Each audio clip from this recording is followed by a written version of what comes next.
नमस्कार, मी सोहन जयस्वाल. सोलापूर वाहिनीचं आपलं स्वागत आहे. आपण पाहत आहात सोलापूर वाहिनी चॅनल सामर्थ्य संवादाचे आणि आता आपण पाहणार आहोत सोलापूर वाहिनीच्या टॉप 10 हेडलाईन्स. आजी आजोबांना केंद्र सरकारचं मोठे गिफ्ट. आता 70 वर्षावरील सर्वांना आयुष्मान भारत विमा कवच मिळणार. मानचा आमदार उर्मट त्याच्या विरुद्ध तुतारीवर निवडणूक लढवणार. अनिल देसाई विधानसभेच्या रिंगणात, घेतली शरद पवारांची भेट.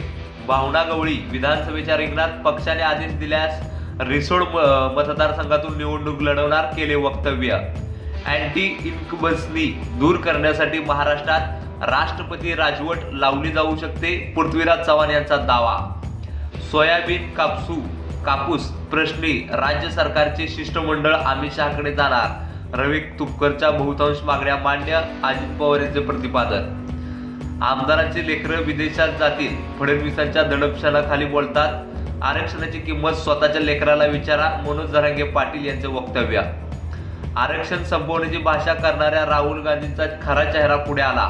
भाजप कधीही आरक्षण संपू देणार नाही, देवेंद्र फडणवीस यांचे वक्तव्य.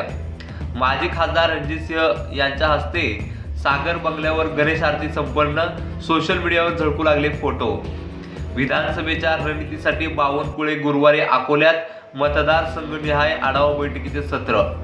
भाजपचे माजी खासदार संजय काकांनी घेतली शरद पवारांची भेट. सांगली जिल्ह्यात राजकीय वर्तुळात खळबळ.